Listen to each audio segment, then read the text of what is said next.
નમસ્કાર, હું પ્રવીણ. આજે એ વિષય પર ચર્ચા જેનો ગણગણાટ લાંબા સમયથી હતો અને આખરે એ આવી ગયું. વાત વરસાદની નહીં, મોંઘવારીની થઈ રહી છે. એક તરફ તમે ખાતર માટે લાઈનો જુઓ છો, રૂટીન અને ન્યૂ નોર્મલ પ્રક્રિયા છે ગુજરાતમાં. એ ખરીફ સિઝન હોય કે રવિ સિઝન હોય, સરકાર ગમે તેટલા દાવા કરે, પરંતુ ક્યાં ખામી રહી જાય છે આજે એ સવાલનો જવાબ નથી મળ્યો. દક્ષિણ ગુજરાત, સૌરાષ્ટ્ર, ઉત્તર ગુજરાત કે કચ્છમાં તમે સિઝનમાં મોકે 4 થેલી જોતી હોય, માત્ર 2 થેલી મળે. અને લિક્વિડ નેનો યુરિયાથી માંડી ડીએપીથી માંડી એ ફરજિયાત અપાય છે, ભલે દાવો વિધાનસભામાં ગમે તે હોય. પણ આજે સમાચાર ઉઠતા આવ્યા કે એનપીકે એટલે ડીએપીને સમકક્ષ જે ખાતર આવે છે 12, 32, 16 થી લઈને બધું છે. યુરિયા પૂરક ખાતર છે, પણ એનપીકેની માંગ પણ વધારે હોય છે, વપરાશ પણ વધુ થયો છે. તો એનપીકેના ખાતરમાં થેલીએ બોરીએ 130 રૂપિયાનો વધારો થઈ ગયો. સમાચાર વહેતા થયા તો આજે એક રિપોર્ટ પણ આવ્યો કે સમૃદ્ધ ગુજરાતનો ખેડૂત દેવાદાર તો બની જ રહ્યો છે, પરંતુ 5 વર્ષની સરખામણીમાં 2021ની સરખામણીમાં 47,367 કરોડમાં વધારો થયો છે લોનનો. જે આપણે ધિરાણની વાત કરીએ છીએ, જે ધિરાણ અમુક બેંકો સરકારના પરિપત્ર વગર 3 ના 5 લાખ આપે છે અને બાદમાં કહેવામાં આવે છે કે 2 લાખ પરત કરો, નહીં તો વ્યાજ લાગશે. તો આવક ડબલ 2022 કરવાની વાત હતી. 2022 પછી એક પણ નેતા આવક ડબલ આ શબ્દનો ઉપયોગ નથી કરતા. કેમ નથી કરતા? કેમ આવક ડબલ ન થઈ? આટલી બધી યોજનાઓ છે, યોજનાઓનું અલોટમેન્ટ છે અને યોજનાઓ રિવાઇઝ પણ થતી રહે છે. એક વર્ષે 6,000 સીમાંત ખેડૂતોને મળે છે. શું એનાથી આવક ડબલ થઈ જશે? હા, ખર્ચ ડબલ થઈ ગયો છે. 130 રૂપિયાનો ભાવ વધારો, તમે કહેશો કે એનાથી શું અસર પડશે? કેમ કે બીજી તરફ ડીઝલના ભાવ જે વધ્યા હતા વધેલા જ છે, ઘટાડો થયો નથી. મજૂરી વધી છે, એમાં ઘટાડો થયો નથી. બાકી બધા કૃષિના સાધનો છે જે ખેતીમાં ઉપયોગમાં લેવાય છે, એમાં ઘટાડો થયો નથી. તો બચવાનો અવકાશ ક્યાંથી રહે? અને ઉપરથી પાક નુકસાની થાય તો ગુજરાતમાં કોઈ સહાયની યોજનાઓ નથી. એકાદ રાહત પેકેજ એસડીઆરએફ પ્રમાણે પ્લસ જે બોનસ આપે સરકાર જાહેર કરી દે. તો જેવા સમાચાર મળ્યા તો ઇફકોના ચેરમેન દિલીપ સંઘાણી સાથે મેં વાત કરી ફોન ઉપર. મેં કીધું પોસિબલ હોય તો ડિબેટમાં જોડાવ. એ હતા કોઈ કામસર દિલ્હી. મેં એમને પૂછ્યું કે દિલીપભાઈ, ભાવ વધારો થયો, વાત સાચી? એમને કહ્યું કે મેં ફોન કરીને જાણ કરી લીધી છે, મને પણ ઘણા બધા ફોન આવ્યા. હા, વાત સાચી છે, એનપીકેમાં ભાવ વધારો થયો છે. ડીએપી અને યુરિયામાં એટલા માટે નથી થયો કેમ કે સરકાર સબસિડી આપે છે.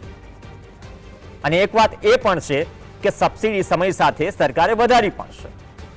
વાત અહીંયા રો મટીરિયલની આવે છે. કહેવાય રહ્યું છે કે રો મટીરિયલના ભાવ વધ્યા તો ભાવ વધારો થયો. હવે આ રો મટીરિયલની વાતો રશિયા યુક્રેન યુદ્ધ શરૂ થયું ત્યારથી પણ હતી. તો ભાવ વધારો ગ્રાફિક્સના માધ્યમથી આવશે, અંદાજો આવી જશે શું છે શું નહીં. આવી ગયા. તો આ દાંધિયા તો છે જ, પણ દાંધિયા વચ્ચે ભાવ વધારો. અને એમાં પણ આજે એક રિપોર્ટ એવું આવે કે ખેડૂતોએ જે વર્ષ 2021-22માં જે બેંક લોન લીધી હતી તેનો આંકડો હતો 96,963 કરોડ. આજે ધિરાણની આપણે બધી વાત કરી રહ્યા છીએ. એ આંકડો 5 વર્ષમાં 1,44,330 કરોડ પહોંચી ગયો. એટલે કે લોન લેવાનું વધી ગયું. તો શું ખેતી બચાવવા માટે લોન લેવી પડી રહી છે? નવા જૂની થયા કરે 3 લાખનું ધિરાણ લો, હવે 5 લાખની વાત કરી છે સરકારે, પરંતુ અમલવારીનો પરિપત્ર નથી. ખેતી બચાવવા માટે ધિરાણ પર અથવા લોન પર અથવા વર્ષે અપાતા 6,000 પર નિર્ભર રહેવું પડશે. લાઈફ સપોર્ટ સિસ્ટમ માટે કોઈ એવી યોજના નથી જે ગુજરાત સરકાર અમલ કરાવી શકી છે. તો આવક ડબલની વાત ભૂલી જાઓ. સરકાર પણ કદાચ ભૂલી ગઈ છે, ભાષણોમાં પણ ભૂલી ગઈ છે. અને સાથે સાથે સંસદમાં જ્યારે કૃષિ મંત્રી ઉભા થાય, કૃષિ મંત્રી પણ બદલાઈ ગયા, એ પણ ભૂલી ગયા છે. મેં માગ્યો ઇફકોના ચેરમેન દિલીપભાઈ સંઘાણી પાસેથી, મેં ગેઝેટ કે પરિપત્રક કંઈક હોય તો આપો, તો એટલીસ્ટ ખબર પડે. પણ અત્યારે જે ભાવ 1,720 રૂપિયા હતો એનપીકે ખાતરની થેલીનો, એ પહોંચ્યો છે 130ના ભાવ વધારા સાથે 1,850 રૂપિયા. અસર શું પડશે? આપણી સાથે બે ખાસ મહેમાન જોડાશે. કેનેડાથી આપણી સાથે જોડાશે. આમ તો છે ગુજરાતના, પણ હમણાં થોડા દિવસથી વિદેશમાં છે અને કેનેડામાં પણ ખેતી થાય છે.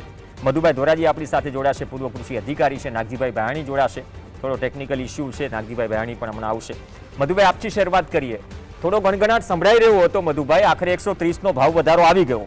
જોગાનું જોગ આજે આંકડો પણ આપ્યો કે ખેડૂતોની જે લોન છે 1,44,330 કરોડે પહોંચી અને ગુજરાતના પ્રત્યેક ખેડૂત પર 56,000નું દેવું છે કેન્દ્ર સરકારના આંકડા મુજબ. તો આવક ડબલ આ વાત કરવાનું તો કદાચ સરકાર અને મંત્રીઓ ભૂલી જ ગયા છે. ખર્ચ ડબલ થઈ રહ્યો છે, તો કઈ રીતે તાળો મળશે? પ્રવીણભાઈ, આ ખાતરનો ભાવ વધારો છે વર્ષની અંદર 2 વખત આવે છે આપણે. એટલે ખાસ કરીને ખેડૂતોનો જે આપણે એમ કે આ જવાબ કોઈ પણ તમે રાજકીય વ્યક્તિને પૂછ્યો એટલે તરત એમ કે અમે એમએસપી આપીએ છીએ, એમએસપી માં વધારો કરીએ છીએ. પરંતુ ખરેખર એમએસપી ની અંદર તમે વર્ષની અંદર 1 વખત વધારો કરો છો અને આ ખાતરની અંદર તમે 2 વખત વધારો કરો છો. સપ્ટેમ્બર ઓક્ટોબરમાં વધારો કરશે અને માર્ચ એપ્રિલનો વધારો કરશે. માર્ચ એપ્રિલમાં વધારો નહીં કરે તો એકાદ મહિનો તમારી ફાઇલ લેટ ચાલી છે, ફાઇલ એ ચલાવવામાં તમને કંઈક મુશ્કેલી પડી છે, એટલે આ વધારો થોડોક લેટ આવ્યો. એટલે વર્ષની અંદર 2 વખત વધારો આવે છે. તો ખરેખર તમે ખેડૂતોને તમે જો ભાવ વધારો કરવો જ છે તો શા માટે તમે નિયત સમયે નિયત દિવસે તમે શા માટે કરતા નથી? આ ભાવ વધારો તમે આજે આવે કાલે આવે, આજે આવે કાલે આવે એમ કરીને તમે એ ભાવ વધારો એ 2 મહિના લેટ કરો અને આ ખાતરના જે વેચાણ કરતા છે એ ખાતરનો સંગ્રહ કરી રાખે અને ખેડૂતોને લાઈનો લગાવે અને ખેડૂતોને પછી મોંઘા ભાવે ખાતર નહીં. તો હમણાં જે લાઈનો લાગતી હતી આ ભાવ વધારો આવવાનો છે એટલા માટે જ લાગતી હતી. હમણાં જે લાઈનો લાગતી હતી ઘણી જગ્યાએ દક્ષિણ ગુજરાત સૌરાષ્ટ્રમાંથી આવે કે પૂરતું નથી મળી રહ્યું, ડેપો પર બારે બોર્ડ પણ મરાતો હતો કે ખાતર નથી હમણાં, તો વધારો આવવાનો હતો એટલા માટે આ સ્થિતિ ઊભી થઈ હતી કે સ્ટોક નહોતો પહોંચ્યો. એટલા માટે જ છે આ લાઈનો લાગે છે, ખેડૂતોને લાઈનો લગાડે છે, કંપની વાળાને બધાને ખબર. જે દિવસે ફાઇલ પુટઅપ થાય છે એ દિવસે બધાને ખબર પડી જાય છે કે આજે ફાઇલ મુકાણી છે, એટલે થોડો કરી આ જે છે ને કાળા ખાતરનો સંગ્રહ કરતા જાય અને જેવો ભાવ વધારો લાગુ પડી જાય બીજે જ દિવસે તમારે લાઈનો બધી બંધ થઈ જશે. જોજો, આ ખેડૂતોને હેરાન કરવાના ધંધા છે.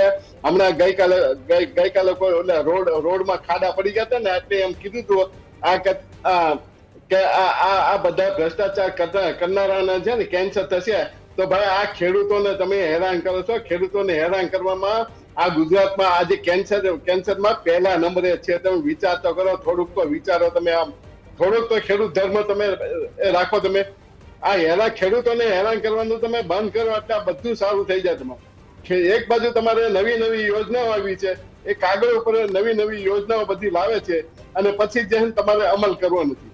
આજે કેટલી યોજનાઓ છે ખેડૂતો માટે કે જેનો અમલ આજે થતો નથી અને ખરેખર ખેડૂતોને અમલ કરવો હોય તમે તો એ એડવાન્સમાં તમે કરો. આજે બિયારણના કિટ્સની યોજના આવી અને 7મા મહિનામાં તમે પોર્ટલ ઉપર મૂકો કે જે ખેડૂતોને કિટ્સની બિયારણ જે કઈ જોતું હોય એને ઓનલાઈન અરજી કરી. હવે ઓનલાઈન અરજી કરીને ખેડૂતોની વાવણી પૂરી થઈ તમે કિટ્સ તમે વિતરણ ચાલુ કરો તો એ કિટ્સ ક્યાં જવાના? એ માર્કેટ યાર્ડમાં જ જવાના પ્રવીણભાઈ.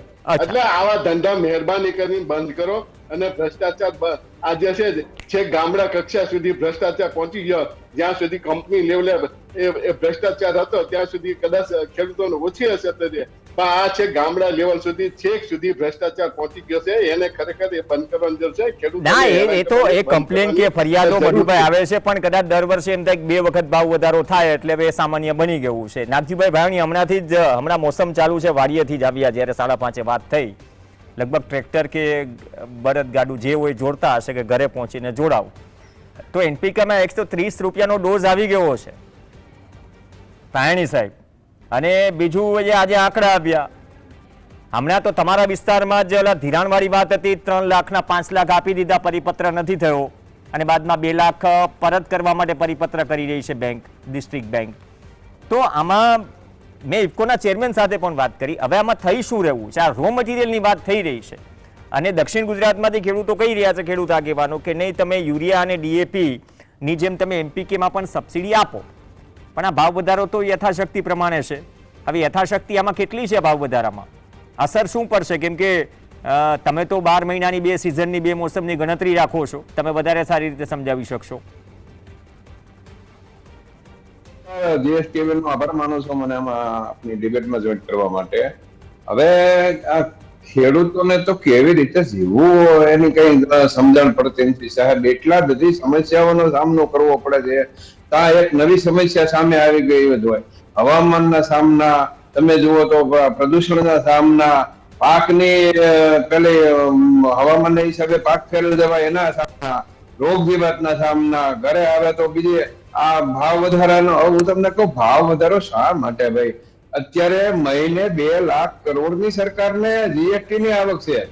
પ્રવીણભાઈ, પેલાની સરકારો ખેતી ઉપર ટેક્સ નાખતા ગભરાતી કે ભાઈ ખેતી ઉપર ટેક્સ ના નખાય, એને બદલે આ જીએસટી ને બાને ઇનડાયરેક્ટ ટેક્સ ખેતીના દરેક સાધનોમાં આવી ગયો છે. આપણે સમજીએ કે કદાચ યુદ્ધના વાતાવરણ હશે વિશ્વમાં, પણ એની સામે આપણે જે ઊંડિયામણની વાતો કરીએ છીએ, આપણે જે કમાણીની વાતો કરીએ છીએ, એ બધી કમાણી ક્યાં જાય છે? ખેડૂતને બચાવવો હોય છે, ગામડા જીવતા રાખવા હોય છે, પેટના ખાડા ભરવા પડે છે. પ્રવીણભાઈ, એક બહુ સારી વાત સમજાવું તમને કે કુદરતે એક વ્યવસ્થા કરી છે કે દરેકના પેટમાં જે હોજરીમાં પચે ને એ ખેતીમાંથી કુદરતી રીતે બનેલી વસ્તુ જ પચે છે. એના કારખાના ન હોય જાય તો ઘઉં ને મગફળીને બીજા ત્રીજાના અનાજના બધા કારખાના થઈને ખેડૂતને કોઈ બોલાવે જ નહીં. પણ ખેડૂતને સબસિડી રાખી માંદગીમાંથી જીવતો રાખવો, એ કોઈ એના સ્ટેજ ઉપર તો નહીં જ ચડે, કોઈ શાહુકાર તો થઈ જ નહીં, પણ મરે નહીં માંદો થાય એની જેવો તો રાખવો જોશે કે નહીં? પણ હા, એટલું નહીં કરી શકે મને એવું લાગે છે. હવે આ આક્રોશ તો છે, શું શબ્દોમાં તમને વર્ણવવું? ગમે તે કારણ હોય, સરકારે આ ભાવ વધારો પાછો ખેંચવો જોઈએ. જે બીજી આવકોની આની સેટલમેન્ટ કરવું. 2 લાખ કરોડની આવક છે સાહેબ એક મહિનાની. તમે શું સમજાવી રહ્યા લોકોને? પૈસા ભેગા કરીને ક્યાં ને પણ તમારી યોજનાઓ સિટીના ડેવલપમેન્ટ કરો તો ગામડાના લોકોને જીવવાનું નથી થતું, ખેડૂતને જીવવાનું નથી, એને બાળકોને બચાવ કેવી રીતે આમાં બચાવી? એક વસ્તુના એના ઇનપુટ દરેક વસ્તુ મોંઘી થઈ રહી છે સાહેબ.